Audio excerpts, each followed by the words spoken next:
It's time to get the story behind the story. Interviews with newsmakers, news breakers, and Vermonters making a difference. WCAX presents 802 News with Mark Johnson. Here's Mark. State and local law enforcement leaders defended their department's actions during a federal immigration raid before a panel of Vermont lawmakers.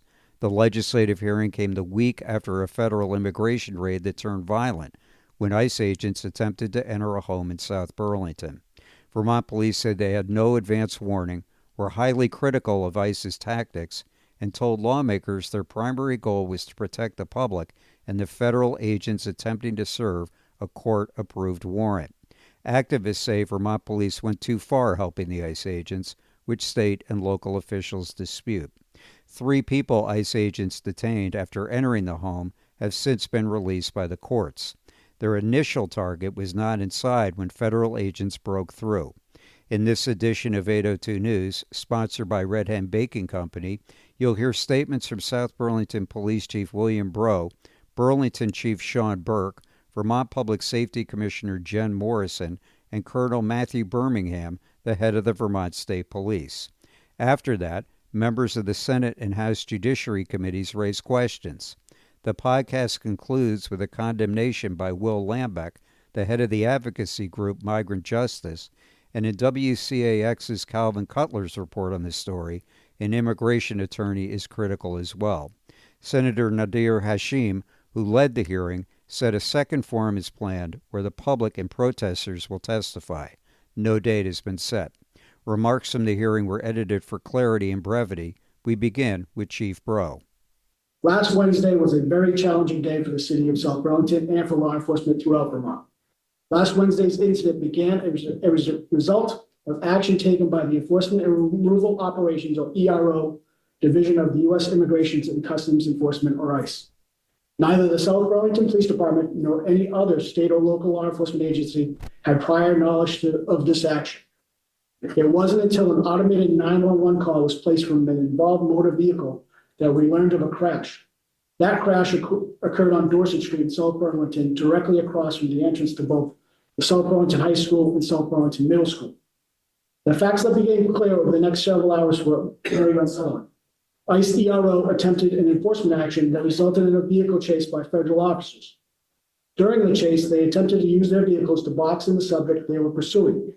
This resulted in several vehicle collisions and the subject they were attempting to detain running into a residence.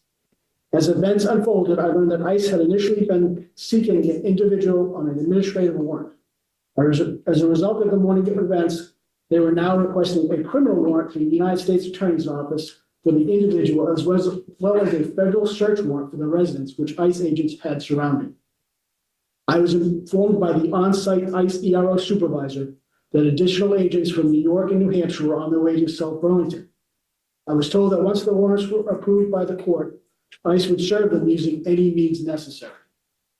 In that moment, and several times throughout the day, I had conversations with the ICE on-site supervisor, as well as his superiors in Boston. I expressed my concern that executing the warrant as planned was not in the best interest of public safety. I felt their plan did not take appropriate steps to mitigate danger to our community. I offered multiple other investigative avenues to accomplish their goal while reducing the danger to the public. Each of those conversations resulted in the same general response. ICE was going to execute the warrant as they had planned and at any means necessary. I should add, I was not alone in my concerns or my attempts to persuade ICE to seek other alternatives and not serve the warrant as they had planned. Both the acting supervisor of the local FBI office, as well as the assistant special agent in charge of HSI, also had conversations in my presence with the ICE ERO supervisor.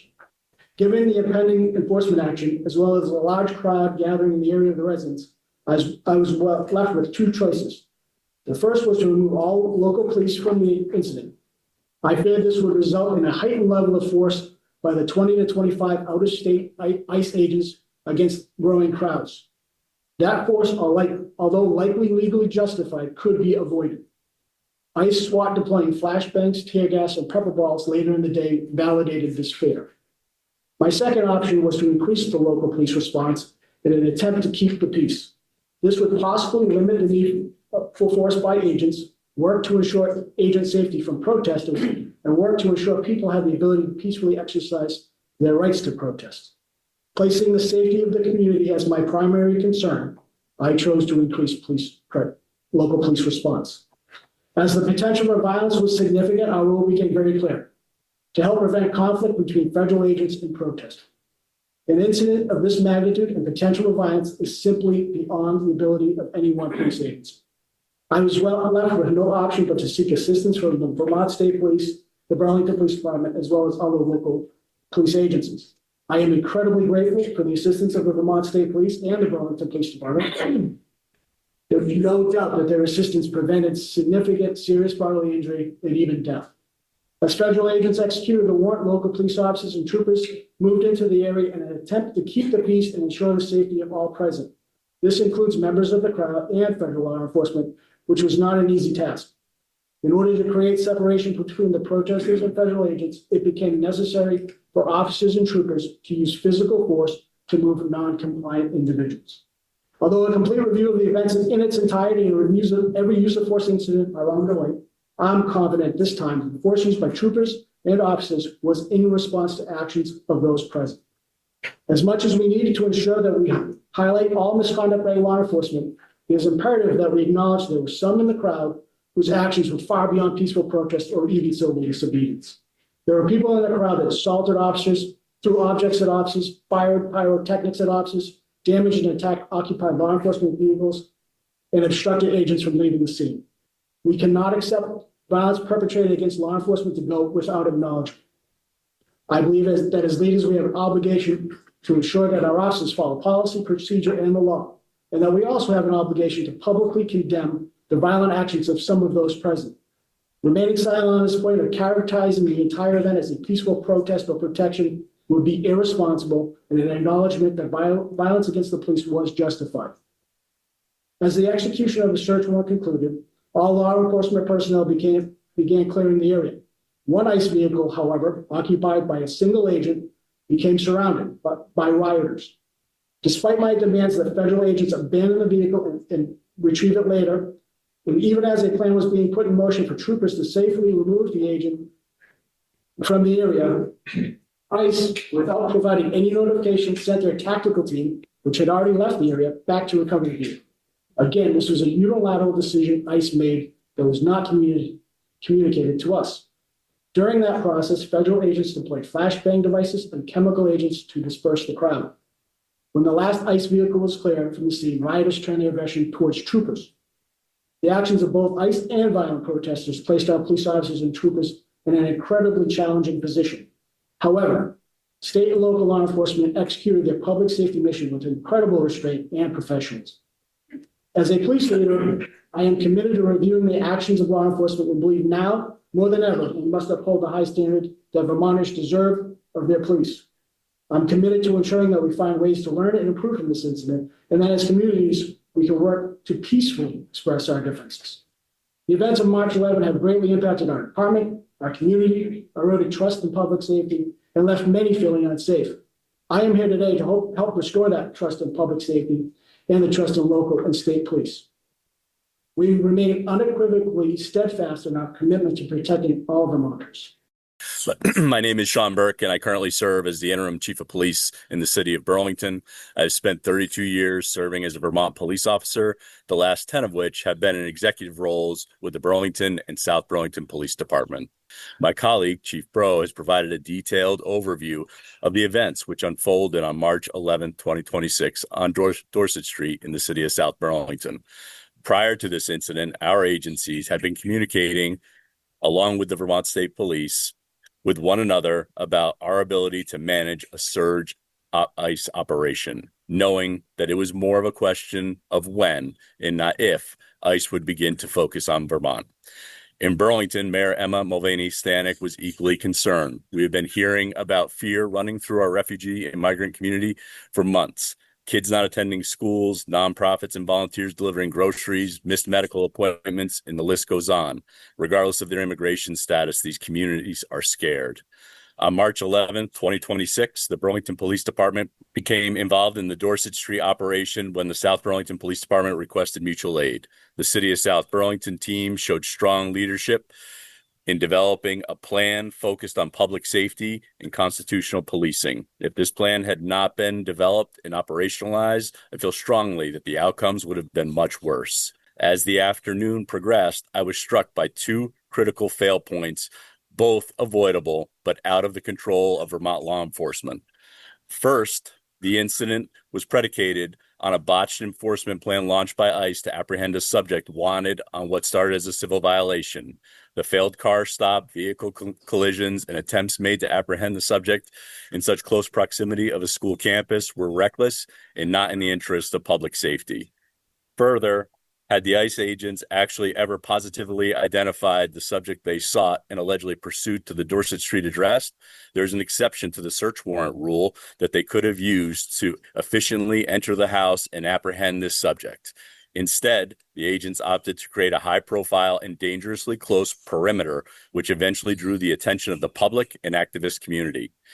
The agents persisted and sought a criminal warrant in the U.S. District Court in Burlington.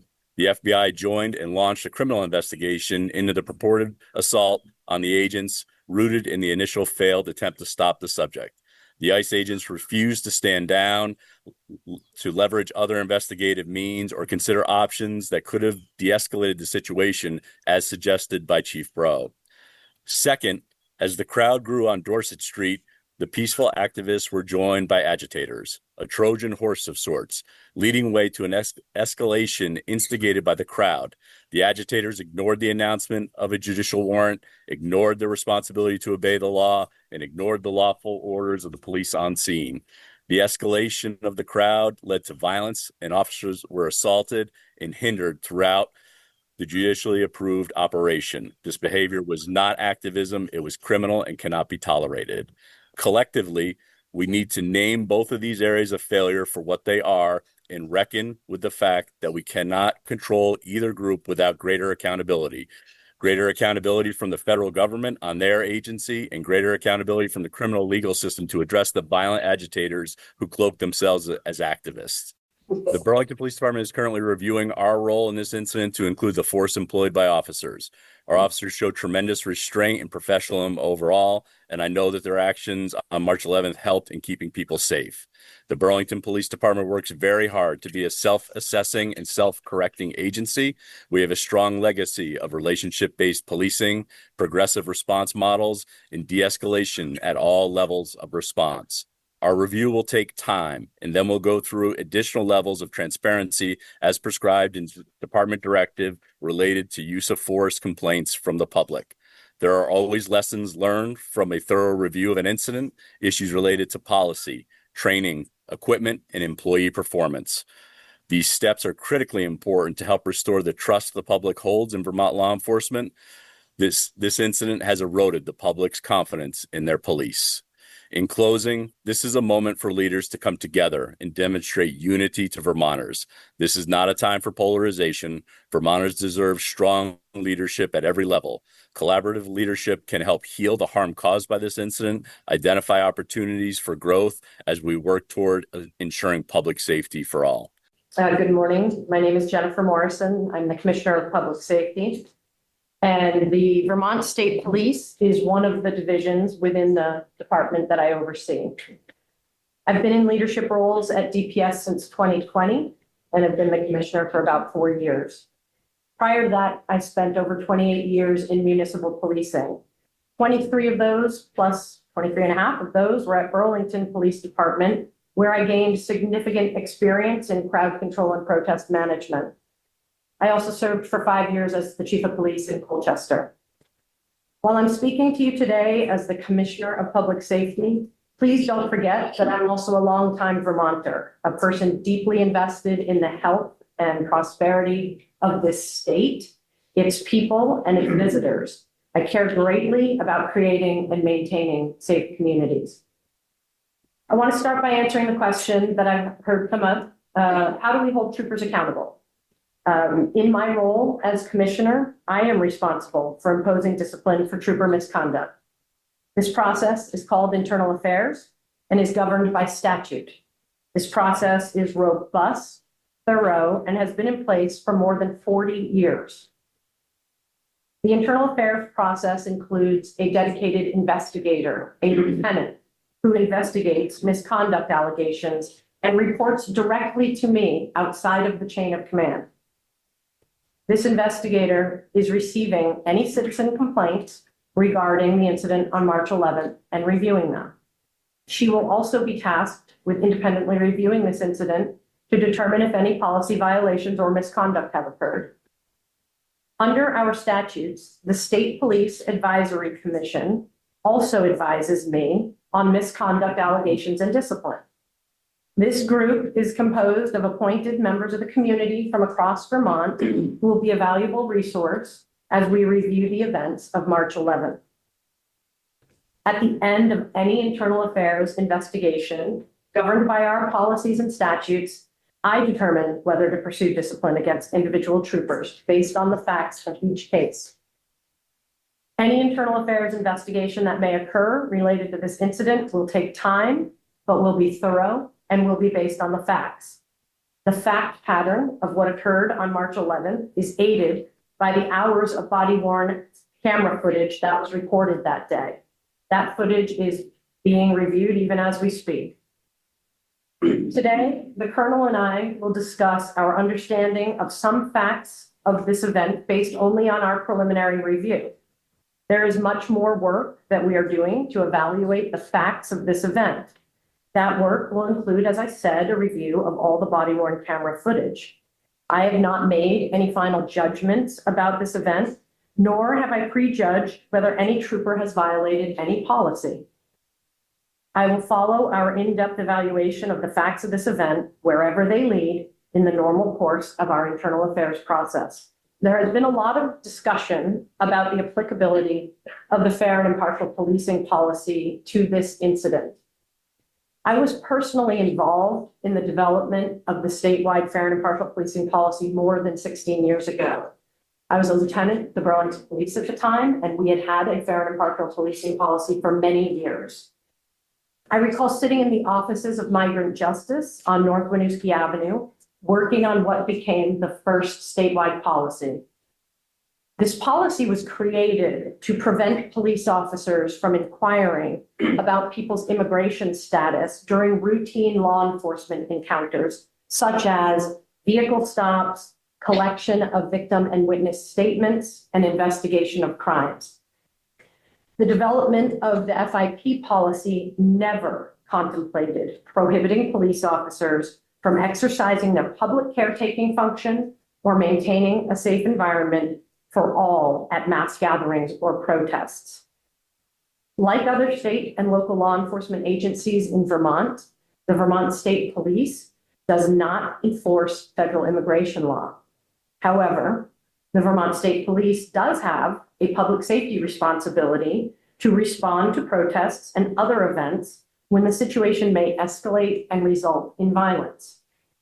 This responsibility to respond remains even if a protest is at the site of federal law enforcement activity, including federal immigration enforcement activity.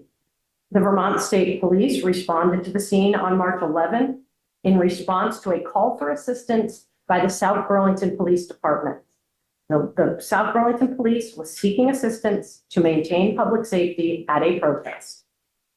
The circumstances that developed that day, the federal agents' stated determination to enter the residence with a judicial warrant, regardless of whether or not the Vermont State Police were present, and the protesters' physical position of blocking the entrance to the residence, created a significant and easily foreseeable public safety risk that we simply could not ignore.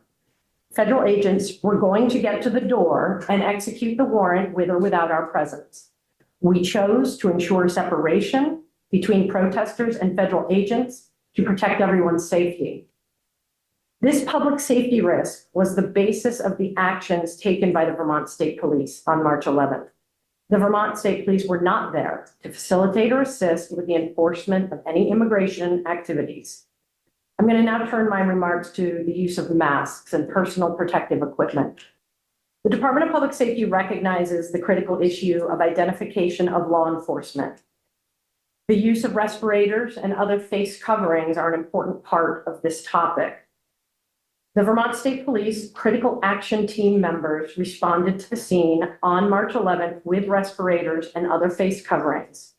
The equipment they were wearing on March 11th was standard equipment that the Critical Action Team would wear to any event where there is a potential risk of being in close proximity to protesters, being spit on by protesters, and being exposed to tear gas or other chemical agents.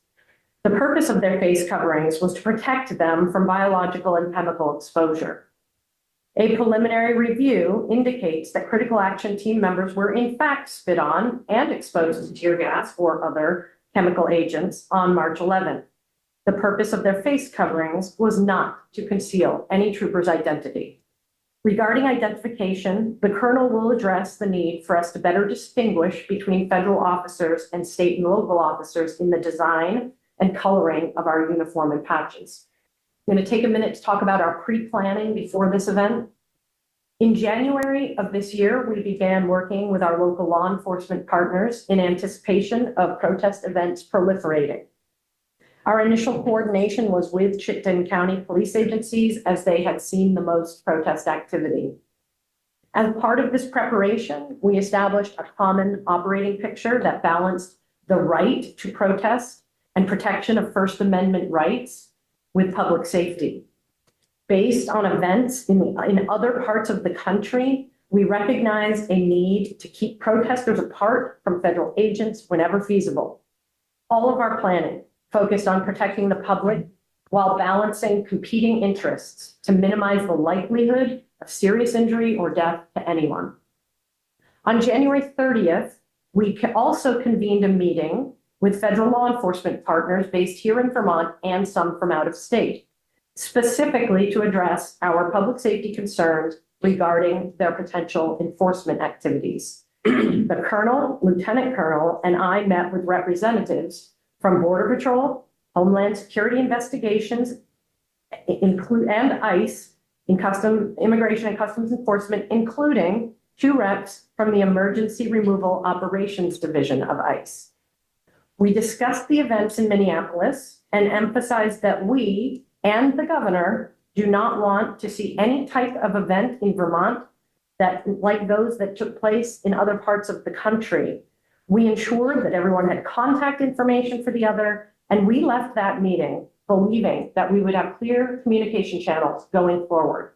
We took these steps to attempt to plan for an event like March 11th, specifically to minimize the public safety risk associated with federal enforcement activities. I'd like to take a moment to commend the many protesters who turned out to peacefully exercise their First Amendment right to express displeasure with their government. The first several hours of last week's incident were a classic example of protesting in a Vermonty way: nonviolent, vocal but not threatening, passionate but not law-breaking.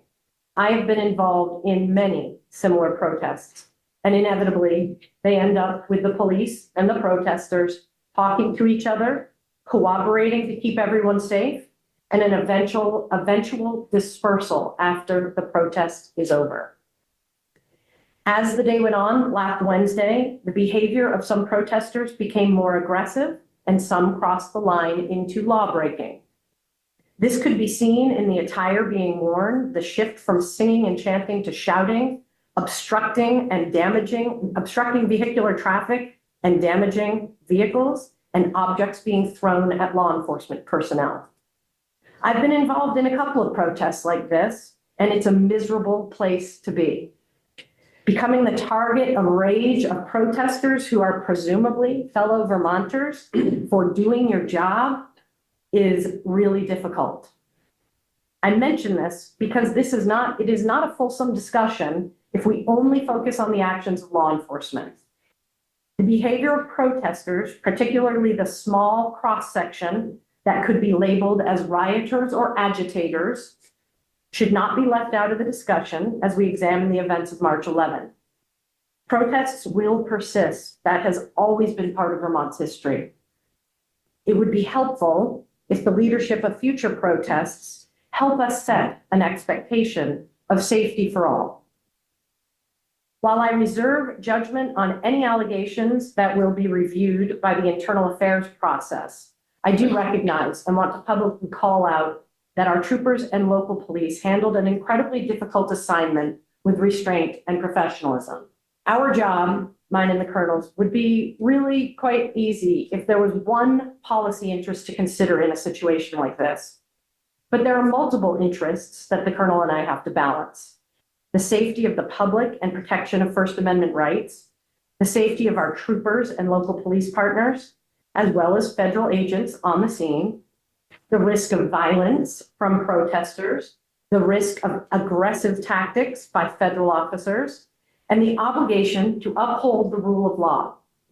It is nearly impossible to balance these competing policy interests to the satisfaction of all. I want to assure you that we are doing our level best to strike the balance and achieve the safest possible outcomes during chaotic and rapidly evolving situations. We made the best decisions we could, given the information we had available at the time. Looking back at last week, I believe that we achieved our objective to ensure the safest possible outcome for all involved. It certainly was not perfect, but at a high level, we avoided any known serious injuries or deaths, and violent encounters between protesters and federal agents were minimized as much as possible. We know that there will be lessons learned from this event, and we look forward to sharing those lessons with you once a thorough after-action assessment is completed. My name is Matthew Birmingham, and I serve as the director of the Vermont State Police. I've been a trooper for 28 years and the director for over 10. The Vermont State Police have a long and proud history of service to this state, and we take that responsibility seriously. The events of last week do not change who we are or the values that guide our work. Our troopers are Vermonters. We are sons and daughters, fathers and mothers, sisters and brothers. We are neighbors and friends. We live in these communities, our children attend local schools, and we volunteer, teach, and coach alongside the people we serve. Like all of you, we have a deep and personal stake in the safety, trust, and well-being of our communities. For that reason, the events of last week affected us deeply. Our members care about what happened, and we share the concerns expressed by many Vermonters. Last Wednesday was a very challenging day for law enforcement in Vermont, one we neither sought nor had the ability to avoid. Our responsibilities at that moment were clear but difficult to balance: ensuring public safety, protecting the rights of protesters, and enforcing the law. When those responsibilities converge in a rapidly evolving situation, events are not always orderly. In those moments, actions can appear messy and are sometimes misunderstood. Because there's been significant public interest and concern, it is important to begin with the facts. I will walk the committees through what we have learned so far in our initial assessment. I want to be clear about how this incident began. The initial law enforcement action was taken unilaterally by the Enforcement and Removal Operations, or ERO, division of the U.S. Immigration and Customs Enforcement, ICE. No state or local law enforcement agency in Vermont had prior knowledge of this operation until after the motor vehicle crash that occurred on Dorset Street. The Vermont State Police responded to the scene only after the South Burlington Police Department requested additional resources to help maintain public safety as a crowd gathered at the location targeted by federal authorities. Initial information received by VSP commanders indicated that a federal operation had resulted in the ramming of federal vehicles, and a suspect had fled and was inside a residence on Dorset Street. We also learned from the South Burlington Police that people had gathered to protest the federal action, and it was clear that the incident was escalating rapidly. Our role was to help maintain order and public safety. Later that afternoon, federal officials informed state and local law enforcement that they were seeking a federal criminal warrant and intended to execute it that day. A federal judge in Vermont subsequently authorized the warrant. State and local agencies coordinated with federal officials to ensure officer and public safety during the execution of the warrant and to minimize disruptions to the surrounding community, including nearby schools. The basis for our action was the need to ensure public safety and officer safety. It became very clear that the potential for violence was significant, and our role was to help prevent conflict between federal agents and protesters. The federal agents were determined to execute the warrant despite our warning about clashing with protesters. They advised us that they had chemical munitions and less lethal weapons at their disposal, and they planned to use force if necessary to execute the warrant.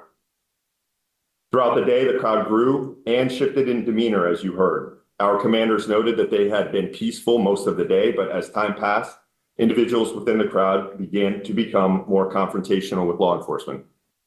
As federal agents moved to execute the warrant, they instructed the assembled crowd to disperse. When the crowd did not comply, federal authorities made it clear that they possessed a lawful warrant and would execute it with or without our presence. Given the clashes that have occurred recently across the country in similar situations, it was evident that our presence was necessary to help ensure the safety of everyone involved. While performing this role, troopers encountered physical resistance, including being pushed, struck in the head, and spit on. Troopers also reported that members of the crowd threw objects at them and blocked law enforcement vehicles. BSP personnel present included uniformed troopers and Critical Action Team, or CAT members, all clearly identified as state police and equipped with activated body cameras. CAT members are specially trained to manage large groups of people. They wore masks to protect themselves from biological and chemical exposure, not to conceal their identities. Other troopers present were unmasked and clearly identified with name tags.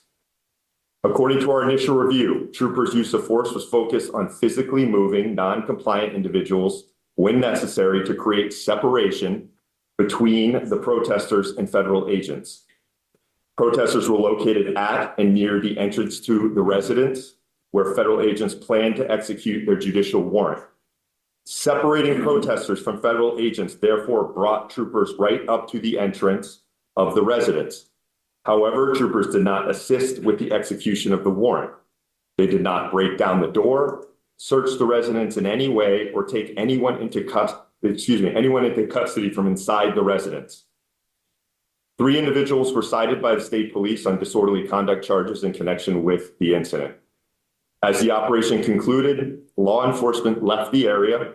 However, federal agents returned to recover one of their vehicles despite our commanders advising them to recover it later using a tow truck. They made the decision to recover their vehicle on their own and without our knowledge. During that process, federal agents deployed flashbang devices and chemical agents to disperse the remaining crowd. State police members themselves were also exposed to flashbangs and chemical agents. Other than crowd control tactics, troopers used a single deployment of irritant spray after a person broke a window and attempted to enter an occupied BSP vehicle. One trooper sustained an eye injury during the incident and was treated and released from a hospital. He was unable to return to work for 6 days. I want to emphasize that the Vermont State Police were not involved in the investigation that led to this warrant, nor in the decision to execute it. Obtaining accurate information from ICE throughout the entire incident was challenging for our commanders. We did not know the name of the individual or their immigration status for many hours. What we did know was that federal agents were investigating an incident in which a federal law enforcement officer's vehicle was rammed during an attempt to detain a suspect. BSP was called to assist when clashes between federal agents and protesters outstripped local law enforcement's ability to ensure public safety. Our presence that day was solely to help maintain public safety while federal agents carried out a court-ordered warrant. Federal agents made it clear to us that they were going to execute that warrant with or without our participation. That placed our troopers in an incredibly challenging position, standing between federal authorities carrying out their lawful duties and protesters who strongly opposed their presence. Our goal throughout the day was to reduce the risk of injury to everyone present. People in Vermont hold deeply felt views about federal immigration enforcement, and they have every right to express those views peacefully. But disagreement with government action cannot extend to violence or interference with lawful enforcement activity. No matter how strongly someone feels, assaulting or impeding law enforcement officers who are performing their duties is unacceptable. Incidents like this have historically been rare for our department and in the state. Unfortunately, that reality appears to be changing. Over the past several months, based on events around the country, we have been preparing for situations like the one we experienced last week. That preparation has included meeting with federal partners, as the commissioner mentioned, to express our expectation that we be informed in advance so that we can protect the safety of everyone involved and better manage these situations. In this instance, that level of communication did not occur, and we were left to respond to an unfolding situation as best we could. We recognize that we are not perfect. In complex and rapidly evolving situations, there will always be opportunities to improve. What matters is that we learn from these events, review our actions carefully, and adjust where necessary. While our comprehensive review of this incident is not yet complete, we can say that some things worked and some things need improvement. We believe that our unified command structure with local law enforcement allowed us to manage this as safely as we could with the least number of injuries. An immediate area of improvement includes visually differentiating state and local law enforcement from federal agents, a process that is already underway. We are conducting a comprehensive assessment of tactics and resource deployments as part of this review. The final report will take time to complete, as there is a great deal of information to analyze. We remain committed to reviewing our response, communicating clearly to the public, and doing everything we can to better manage situations like this in the future, while maintaining the transparency, professionalism, and public trust the people of Vermont expect and deserve. I have a feeling that a number of folks have a number of questions. So the hope is to have legislators ask maybe 2 or 3 questions. We'll cycle through and make sure that everybody has a chance to speak and gain clarification here from our witnesses. So I know you folks are still going through your after action process, gathering information, but it has been about over a week now. And based on the information you've gathered so far, have any of your departments initiated any investigations into any policy violations by any of the officers in any of your respective departments? Speaking for the South Burlington Police Department, no, we have not. Chief Burke?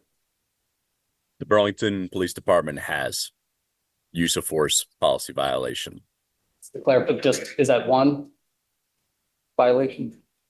Multiple reports received from the public that appear to be related to one force application. But again, we are in the infancy of taking this all apart. There are no active internal affairs investigations. As I said in my remarks, we have an Office of Internal Affairs who is gathering citizen complaints, which is generally either a way that internal affairs reports begin. To date, the vast majority of the calls received have been anonymous, with no ability to circle back to the complainant in order to gather a fulsome statement. So we have a robust internal affairs process, and I would strongly encourage anyone who believes that they witnessed trooper misconduct to make a complaint via our website or by calling our Office of Internal Affairs and providing their information so that we can follow through on the complaint. Representative Lamont? Yes, thank you very much for being here, and sorry about the very tough position you folks were put into. But so I have a question. It's from both our statute related to use of force and it's in the policy, specifically Section 5 of the policy is a duty to intervene, that all officers have an affirmative duty to intervene whenever they witness an other officer using a chokehold or using excessive force.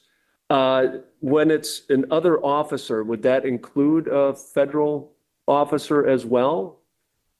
Yes, it would. And how is that? I mean, that's got to be, I would assume, a very tough situation if it's other federal law enforcement. How do you figure out if there's excessive force that requires intervention? The statute and the policy that you're referring to, I'm quite confident were in response to incidents around the country where an officer was kneeling on a detainee's neck and otherwise engaging in chokeholds as you described. I can't remember what year it was that we worked on this, but it might have been 2020, 2021. 21. And in the contemplation of that policy, it was made explicit that if you witness that behavior that is clearly an unapproved tactic, that officers have a duty to intervene and move that person off their neck, or otherwise not put them in a chokehold that is not necessary. The statute specifically says intervention if there's a chokehold, but the policy seems to expand that to or using excessive force. And I mean, how would you evaluate beyond a chokehold that excessive force is being used and there should be intervention? And I know it's got to be, I would assume, fairly clear cut when you're in any officer, but particularly if you're dealing with federal officer as well. But I mean, how would you determine if it's not a chokehold, but it could be another situation? I mean, this is a hypothetical. Yeah, I guess. We're trying to be responsive to your question, but it's a little bit challenging in that the same way you would respond to anything, you evaluate the totality of the circumstance and take the appropriate action that you're trained to take. And when is it appropriate for our state law enforcement to intervene if there's a federal agent who are exercising something that, process that we think is wrong? I mean, I'm just trying to, for a future event, let me put it this way. Let me ask a slightly different question, is how can you be looking, or will you be looking into when there can be actual intervention as opposed to just actually trying to keep protesters away from federal ICE agents? That will be part of our review of the incident. I just need to clarify, though, that us thinking something is excessive based on our training does not necessarily mean that the federal government believes that an action or a tactic is excessive when they have lawful presence and they have a lawful objective that they're trying to obtain. That the fact that we don't agree with it and don't prioritize it the way they do, that's a really tricky calculus that you're trying to throw us into. Right, and that's exactly. And I think let's leave it that will be part of our after action. And that is exactly that's the point that I'm trying to, the friction is I'm trying to just really understand that a little bit better. I appreciate that. Thank you. And I think it's important, two points. Federal agents are operating under a whole different use of force policy and directive. I think what you're getting at, I don't want to speak for you, but there's clearly a difference between what's excessive and what's avoidable. And for going back to this incident, understanding that they would use force, and I said earlier, depending on the circumstances, may very well have been legally justified, but in my opinion, very, very avoidable. The use of flashbangs, the use of things like that, although completely avoidable, were likely not excessive, even though they are not something that the Self-Burlington Police Department would do or would authorize. But again, we are working under two different sets of rules, and without really drilling into individual circumstances surrounding something, I think most officers know excessive when they see it, but it's very difficult to identify without having a full picture and all of the facts and circumstances. Senator Phil Baruth. Several of you used the word accountability, and I want to start there. So we are 8 days out from the incident. I know you've been working hard on an after action report. As has been said a number of times, that's going to take a while to complete. But I would note that you have been specific so far in your critique of the protesters. You've separated out some as agitators. You've given a timeline for when their behavior changed in your point of view. You've also been, in my mind, very transparently talking about the failures of ICE to communicate or compromise in the way they handled the operation. I think that's all great. It's what we expect of you in reviewing your own force actions as well. But when you're speaking of your own force's actions, you said only that they are professional and restrained and that they are accountable. But we haven't yet heard, other than color of windbreakers, which is no one's fault, we haven't heard a hint of any behavior that could have been different, although you said that after action reports seek that purposefully. So I'll just ask you all directly, is there anything you can offer us in terms of, after 8 days of contemplation, reviewing videos, et cetera, in advance of the after action report, is there anything you can offer us today that you feel you could have done better, or that needs accountability, to use your own term? And maybe we could start with Burlington PD. Thank you for that question, Senator. There's nothing further that I can offer at this stage, but I would like to highlight a couple of things. So the Burlington Police on scene did have to make 4 arrests of folks. And this is typical of how Vermont police operate in the field, where we have to identify probable cause for a charge, figure out the arrest status of the person, take appropriate action, and move on. And we've done so in that regard. And that's why I have greater clarity on what Vermont criminal statutes were violated by those that immerse themselves in the activist community.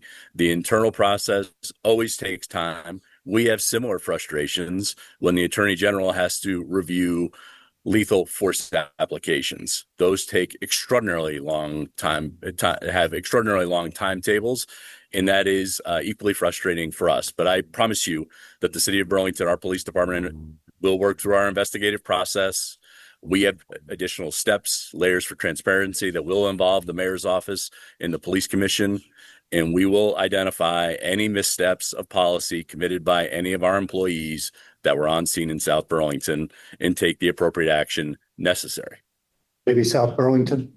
As far as officer misconduct, I am internal initial review of all use of force by South Burlington police officers has been conducted, none of which have determined that any of our officers violated policy or used excessive force in any way. And if I could, just BSP.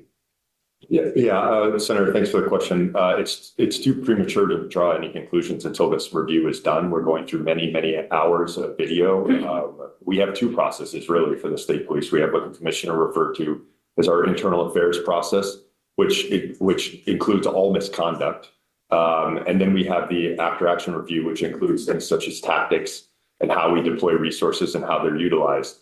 And it's premature for us to draw any conclusions, but that will all be included in the report in terms of what we did and what we could have done better, but we're not there yet. Thank you. And my last question would be regarding masks. I understand the need for a carve out for a biological necessity. My question would be, did the CAT officers who are wearing masks, were they prominently identified otherwise? All of the CAT team members had state police uniforms on. But were they identified? By name? By name. No, they were not. Okay. That is important because it's piece of 208 as it goes forward. I know you're working with us on that, but I'll just repeat something that I said to Commissioner Morrison the day after. To the extent that state police, whether they're wearing identifying windbreakers that more clearly differentiate them, to the extent that they wear masks, I believe the general public will associate them with ICE at this point. The mask is itself an irritant, a flashpoint, and I think it should only be deployed in the event of true biological emergency. And I'm not saying that spitting cannot be such a case. I would just ask that you think 3 times before masking rather than simply twice. I am concerned that the CAT team had no identification. It's difficult for the public to believe that balaclavas are not a disguise if you also don't have your name on your uniform. And that is not a question, it's just a statement. I do have some questions. One of them is that if Vermonters can expect that if they are assaulted by federal law enforcement or other law enforcement, that something will happen. Because I was there, I don't know if any of you were, and I witnessed several Vermonters assaulted by law enforcement, most of which was federal law enforcement, but I did not witness a response from our state and local law enforcement just to intervene. There were a couple of instances, I did witness someone who stopped a car from running over a downed protester, and that was certainly intervention.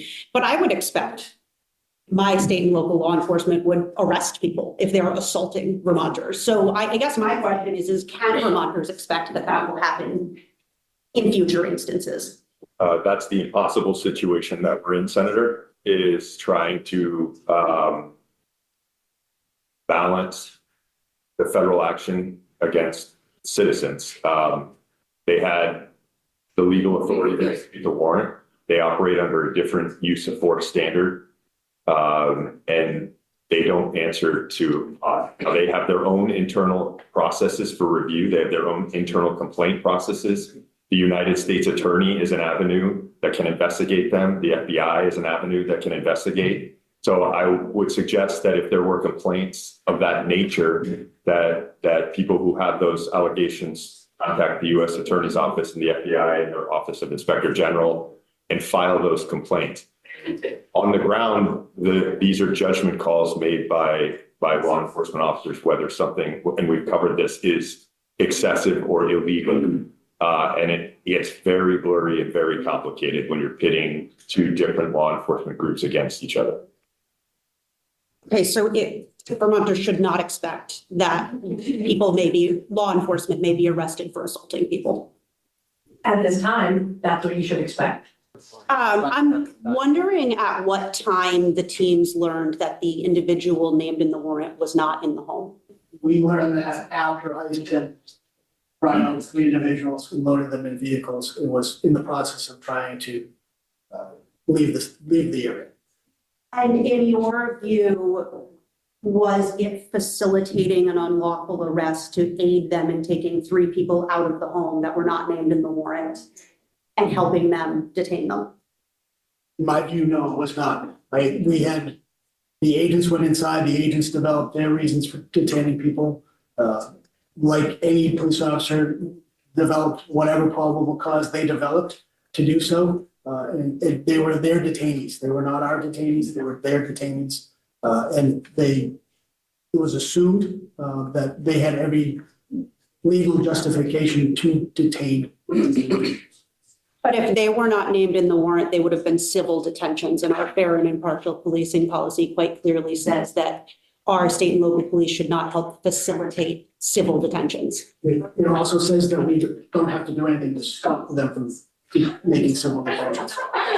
But you helped them make those civil detentions by helping them clear the path. Like that's what I'm trying to understand is the role in facilitating what you now know to be civil detention.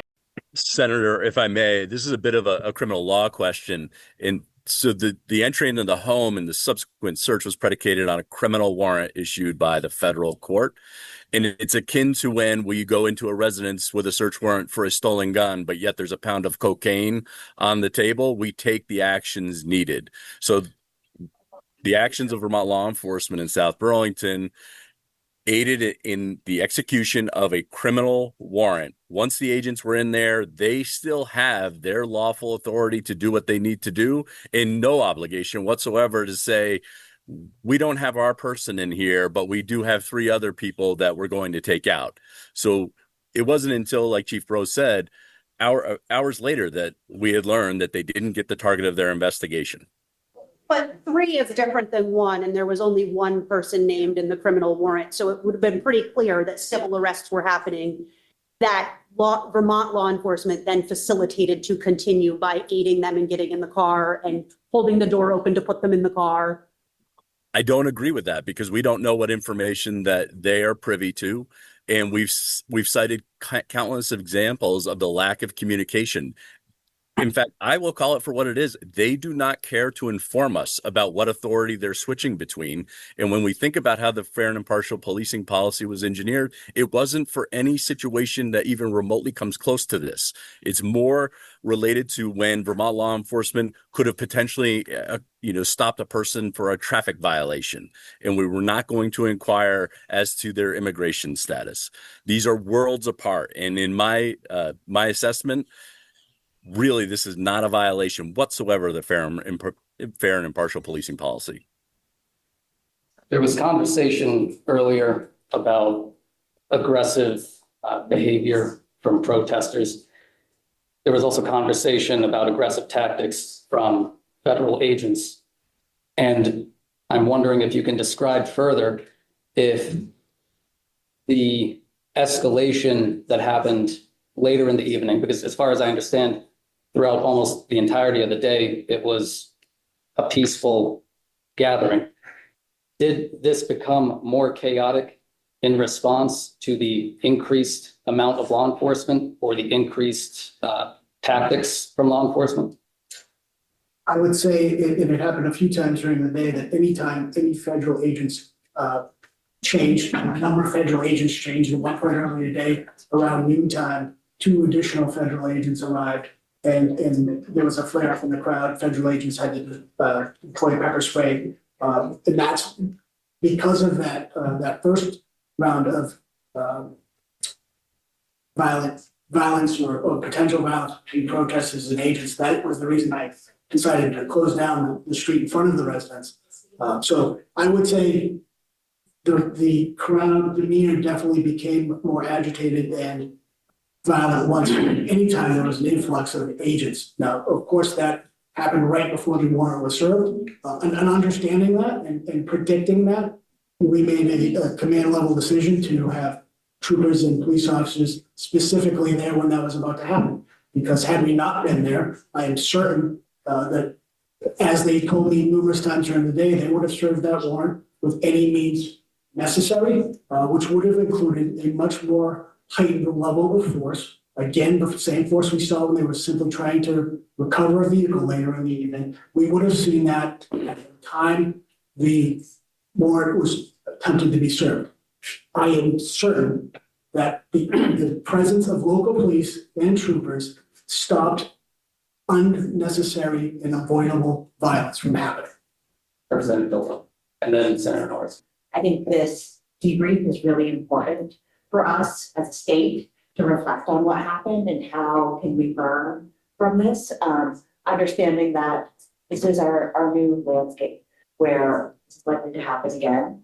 I'm curious what opportunities exist, if any, for you to debrief with federal agents? Because I feel like that's a big part of this that we're hearing. And are there any opportunities that exist, or is that, nope, we're out of luck on that? So I'd be really curious about that. Thank you for the question. We do intend to reach back out to the group that we met with on January 30th, which is mostly Vermont-based federal agents. They live here, their children go to school here, they do their job here. There were some from the Boston regional office that were in that meeting. So we are hopeful that at our invitation, they will come back to the table to do exactly what you just suggested, some of the debrief, identify the opportunities for things to go better in the future. We're hopeful that that will happen. I'm confident that our Vermont-based partners will come to the table. And I'm hopeful that the regional bosses will join us, because that's where I think we can get some inroads made on not having these things fall out of the sky with no forewarning. I do think it is worth pointing out that the federal agents who are based in Vermont did not know this action was happening. They came from out of the state and began an operation, and it was news to federal agents who live and work here. Senator Norris. Had the Vermont State Police not responded to an assist or request for assistance from the Southborough Police during the course of the federal agents executing their warrant, in your opinion, what other could this scheme look like? As the one who requested the assistance of both Vermont State Police and Burlington Police, as well as others, my fear is exactly what we saw later in the night, that ICE was going to serve that warrant with the 20 to 25 agents, greatly outnumbered by a crowd, and they would have used a much more aggressive tactic and much more force to do so. To include, and I'm not being over dramatic, I think it doesn't take much imagination to see how potential deadly force could have been used by agents. A crowd of 200 to 300 people, all it would take is an agent believing somebody was reaching for his gun, things that we've seen throughout the country, and it quickly turned from pepper spray to firearms being discharged. And I believed in my role as the chief of police for the city of South Burlington, public safety was paramount. And that's why I called the state police and the Burlington police. And without them, we would have absolutely seen, there's no doubt in my mind, we would have seen much more violence and including potential loss of life. Representative Arsenal. Thank you for being here. I want to say first, and not, maybe this is more for our chairs, that I'm feeling a little bit limited in my ability to ask questions because we've only heard from law enforcement. We haven't heard from folks who were there. So I feel a little bit like I don't have all the information to ask the questions I have. I don't want to put you all on the spot based on assumptions and inferences. So I won't ask. There are questions I have that I feel I shouldn't ask because I wasn't there. I don't have firsthand accounts, and I'd love to have some of those firsthand accounts and opportunity to hear from people at some point. I do have a couple questions about the warrant that kind of takes this off. Understanding that you all were separate, completely separate, this was a federal action and a criminal warrant sought by federal officials. But just for my understanding and hopefully to help folks understand better, can you say a little bit about the warrant that was sought and issued, the criminal warrant? The day didn't start with a criminal warrant, and then there was a switch to a federal agent seeking a criminal warrant. What was that warrant for? Do you know? What I was told by the supervisor on site for ICE was that initially they were applying for 2 criminal warrants for the same individual. One was for illegal re-entry into the United States as a criminal offense federally, as well as for assaults on federal officers. The United States Attorney's Office, based on the conversations between ICE and the U.S. Attorney's Office, did not move that warrant forward for the assault on police officers. They wanted that further investigated by FBI, and FBI is still currently investigating the underlying assault related to the motor vehicle collision against the agents. They also applied for a federal search warrant to enter and search the residence. And was that warrant granted? Yes, it was. Yes, it was. One of the few firsthand accounts that I have heard is from a fellow state rep who was there, and she shared with me that at some point, folks who were present became aware that the person whose name was on the warrant was definitely not in the house. And when she became aware of that after seeing the warrant, somehow a photo of the warrant was circulating. She asked who she should speak to, who might be in charge. She was told to look from VSP. She was told to look for someone with a gold lanyard on their hat. And she found someone and said, I'm aware that the person that is named on this warrant is not in the house. I think there's some confusion. And his response was, the feds are not confused. What is the duty there, or does there exist a duty?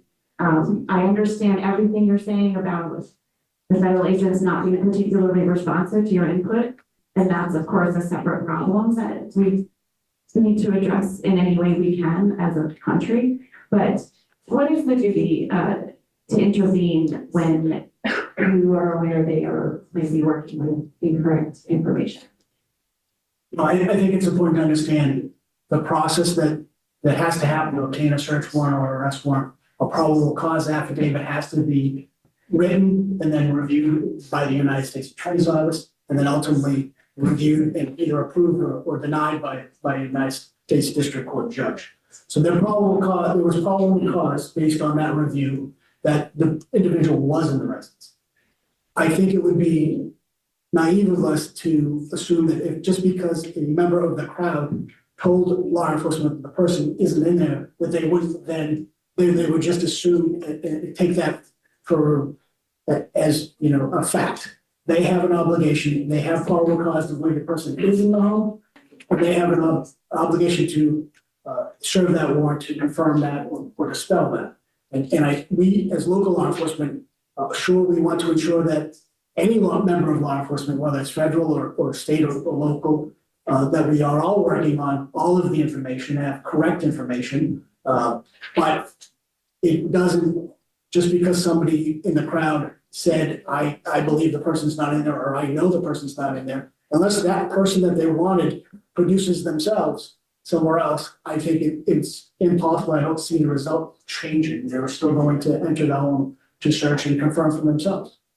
Okay, Senator Rose. Namely, I'm wondering if there was any assistance from Vermont State Police in getting the young child out of the house. Specific to the young child that was in the house, when a member of the public approached South Burlington Police Sergeant and explained that they had joint custody of the child. At the same time, members of the South Burlington School District arrived, and there was that South Burlington School District employees had contact with people inside the residence and were able to take custody of the child. We did not take custody of the child. That all happened literally at the same time, and the child was safely removed from the house by members of the school district. But yeah, that was hours before the warrant was served. The child was removed, and it was done safely. There was no issues at the time. Of course, we would have intervened if had there been any acts of violence at any point. But specific to that child, we didn't take custody of the child, and it was done, in my opinion, in a safe manner. I'm wondering how the process that you described, Commissioner Morrison, of internal investigation intersects with the Criminal Justice Council's complaint and review process, because it sounds like they're kind of two separate processes. So can you just help me understand that? Yes, ma'am. They are two separate processes. Our process, as I mentioned, has been in place for over 40 years. It is statutorily guided. It is also supported by, as I mentioned, SPAC, the State Police Advisory Commission.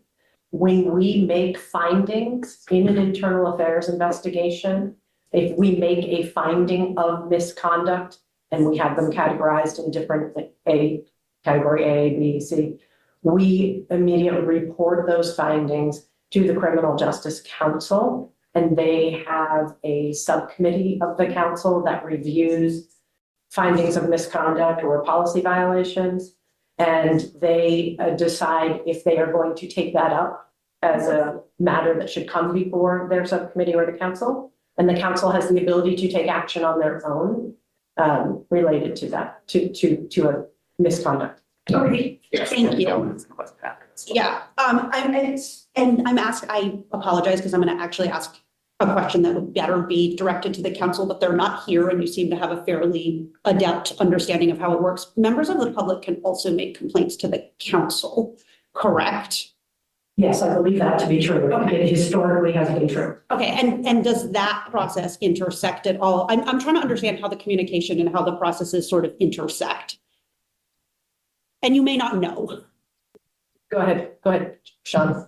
Thank you, Commissioner. Senator, so we did have members of the public file complaints with the Criminal Justice Council, and in turn, the director sends us written notification of that report, and with a request that when the investigation inquiry is done into these specific complaints, that the reports are shared with the director of the police academy. And then how that's reviewed by the director and then referred or not referred to the subcommittee of the Vermont Criminal Justice Council, I am unaware of. Representative Arsenal.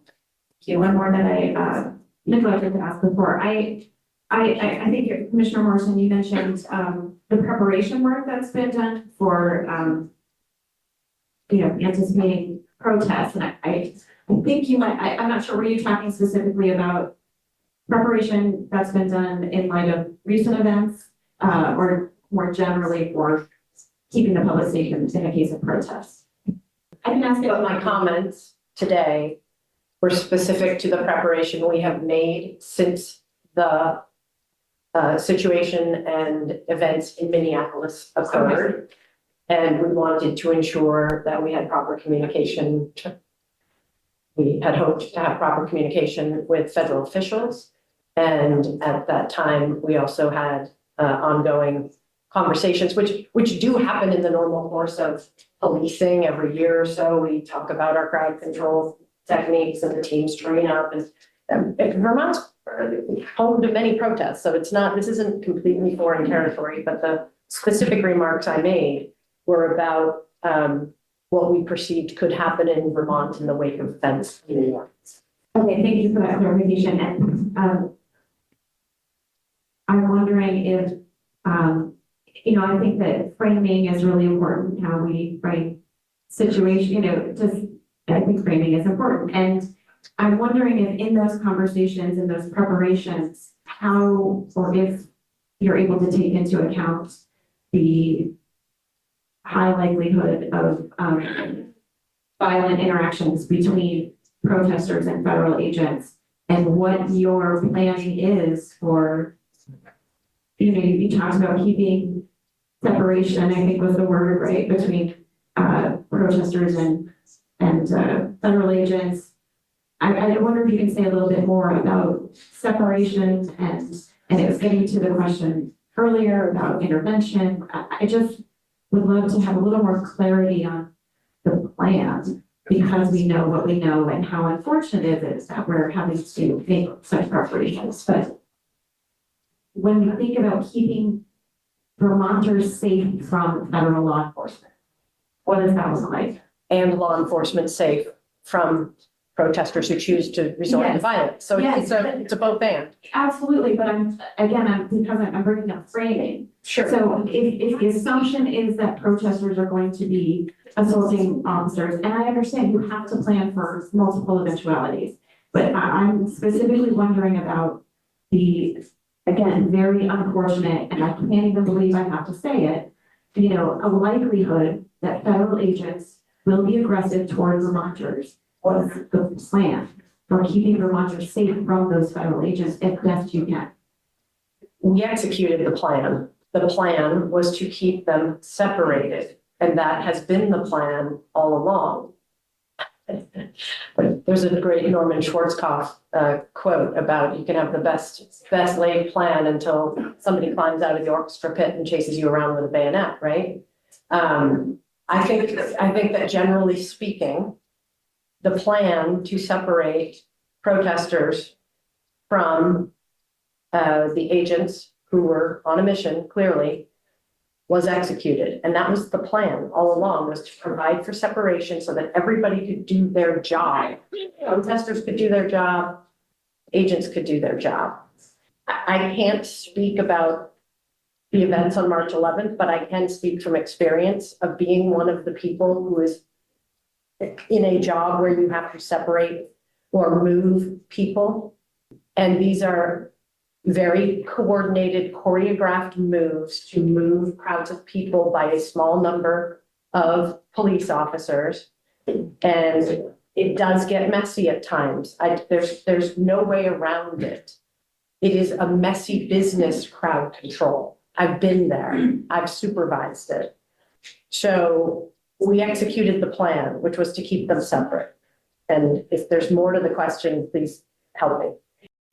I might be overly optimistic here and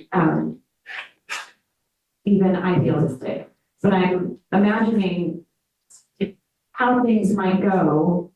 And maybe this is the reestablishment of trust that you all are talking about, but how things might go differently if this happens in the future or something similar.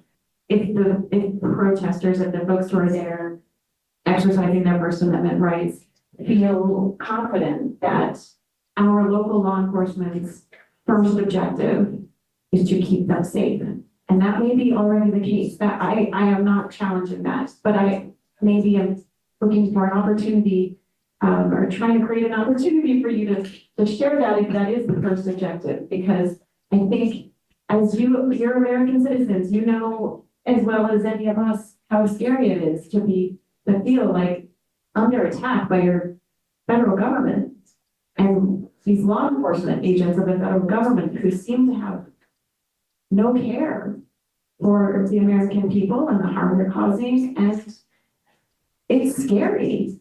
And how lucky are we to have folks who sign up to protect those rights? people in law enforcement are there to do that, and that's a really wonderful thing. I'm really hoping that we can establish, not just here in this moment, but, you know, through multiple efforts, an understanding that Vermont law enforcement is here to protect Vermonters. You are correct. We are here to protect Vermonters, and that's what we attempted to do last week. I can tell you the state police is always, we've been planning aggressively since the events in Minneapolis to try and come up with a way to thread the needle on this. And the plan is to separate at this point, because if federal law enforcement has legal process and a legal right to do what they're doing, we can't stop them. And I think that people ask us that question all the time, well, why did you stop them? We don't have that authority. So I think given the volatile nature of both sides of this, for us, the plan is to separate protesters and federal authorities. And the area in which we have to disagree is either in a courtroom or in Congress or in this building. It can't be on the street because violently, I mean, because if they have a legal right to be doing it, you may not agree with it. Well, I'll just say that right now, but we don't have the authority to stop them. So But that's my point. What if they don't have a legal right to do what they're doing? that's a very good question, and I don't have an answer for you. And so I think that the federal government has a responsibility to answer that question. But in that moment in time, in order to keep people safe, which is our role, our best approach is to separate. I think I have one more question. I suppose it's more technical here. So going back to something we had discussed earlier regarding masks, there had been a reference to the balaclavas, the masks that were covering most of people's faces, and then there was also reference to the biohazards as well. And that caused me to think about the transparent face shields that you generally see crowd control wearing. And I had seen photos of law enforcement with the balaclavas, but also the transparent face shields that were up rather than down. And so can you describe the discrepancy there, and why weren't the transparent face shields used instead? Those are good questions, Senator, and they'll all be reviewed as part of this after action review. And we're already looking at alternative ways to protect our people from biological or chemical exposure that may not be a face mask. So that's going to be part of the review, because I have the same questions. So we're trying to figure that out as part of the review, and I don't have a clear answer for you right now. Okay, thank you. Representative Harvey, Senator Hosty, and then that may bring us to time here. There we go. Thank you very much, Chair and Chief. I first want to echo the thanks of everyone on the dais that has thanked you all for being here and taking the time to come before us, because I think this is a really important and critical conversation that we're having in real time before the media and certainly the community, which I really thank you for that. I want to take that thanks a step further and thank all of you, your departments, the men and women in uniform for their service to the state and keeping our community safe. Because without all of you, the First Amendment and all the others really don't matter if we don't have the ability to exercise those. And I want to thank you, Commissioner, for your comments yesterday in the governor's press conference, because I do think that the distinction that you made with the three different policy lenses of the first priority being the protesters being able to exercise their First Amendment to protect other men and women in uniform, and then thirdly, to make sure that federal law enforcement were protected in the crowd, to exercise the warrant. We don't have to imagine what the situation could have looked like if your departments were not on scene protecting protesters, because we saw that happen in Minneapolis and Minnesota. And I think had you not responded in the way that you had, we would be here on the stage addressing a very different concern and a very, very tragic incident. And again, to the Chief's point, a potential loss of life. And so one of the questions I have, there's been a lot of distinction about, how much authority does Vermont State Police have, or do they not have, when federal law enforcement is responding to a scene. And I'm curious, in my research and preparation for this committee here, and I came across an interesting nuance, Vermont State Police General Order D7. And I'm curious if and one of the distinctions is that while it does restrict participation in civil immigration enforcement, it does not prohibit assistance in criminal federal law enforcement actions under a valid warrant. And so I'm just wondering if you can, I feel like the point has been asked, but I'm wondering if you can kind of hone in on, what your responsibilities were in that moment. There was nothing preventing us from assisting with the execution of a criminal federal warrant. There was nothing preventing us from doing that. We made the choice not to be involved in the actions of the ICE agents. We chose instead to exercise our public caretaking function of protecting the public because this was going down with or without us. And I don't know how to make that any more clear. And I would ask some of you who think that there were other alternatives to say, in our position, then what? You have now a binary choice to either send your highly trained crowd control team or not. And we could have participated in the federal warrant. That would have been acceptable under the state law and under policy. We chose not to. And we do not concern ourselves with issues around immigration. As someone who has spent her entire adult life in this space, it's a little frustrating to not hear some of the areas of let's collaborate on this because we're pretty collaborating. We're good collaborators, I think is what I meant to say. And as I said, going back into yesteryear, I saw Will Lambeck sitting here earlier. He and I worked together long ago and far away, trying to come to a place where an FIP policy meets the real life needs of Vermonters of all types. Somehow that kind of let's collaborate, let's do what's all best for Vermonters without casting blame. Someone apparently had to be the villain in this story. And we really want to leave here today with the sense that we have told you what we knew at the time. We've told you what we know today. We know we will know more in the days to come. We are committed to circling back to our federal partners. We are open to collaborating with any group that spearheads protests to talk about doing it safer in the future. In my day in Burlington, that's exactly what we did. We talked with the leaders of protest groups to determine what their course was, what was their goal, did they want to be arrested, and we facilitated that. So I think we need to come back to our Vermont roots a little bit. Everyone, all the actors involved in this situation. Thank you, Commissioner. And that really says the point that I was hoping to make is that this was a very deliberate choice that you, the department, the South Burlington Police Department made. And I do want to kind of hone in and double click on one very specific point. And it's to be clear, is it your collective assessment that had you not provided the separation, ICE is going to do this themselves and their tactics very likely could have been even more reckless than what we've seen. And I think that, maybe this is to Chief Bro, if you want to opine any further on that one. No, yeah, I think it's crystal clear to me what potentially could have happened. It would have most likely happened had we not been there and our partners not been there. Thank you. And one last question, if the chair will indulge me. I'm curious if you can talk about what planning has gone into, the anticipation of maybe it's an event related to this, maybe something entirely different.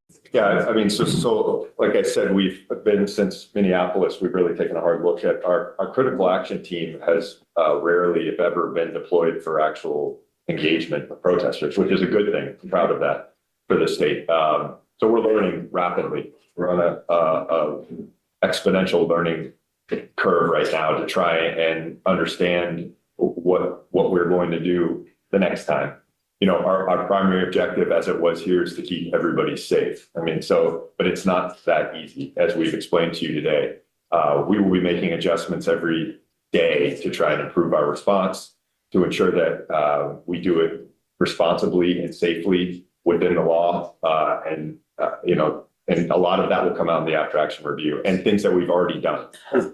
Representative Christie is on the Zoom. He hasn't had a chance to say anything yet. And I want to make sure that he has that opportunity, and then we'll be wrapping up because we're at 11:01 right now. So Coach, Representative Christie, are you here? I just want to make one statement about our response, as noted so far, by South Burlington, and the state police and the leadership. Having been involved in the FIP process for a number of years from the legislative perspective, the response of our law enforcement, all 70 entities around the state, has been exemplary. And for that, I'm really proud.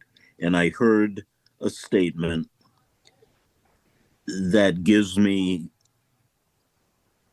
a lot of hope when I got a call from my daughter in tears, a brown Vermonter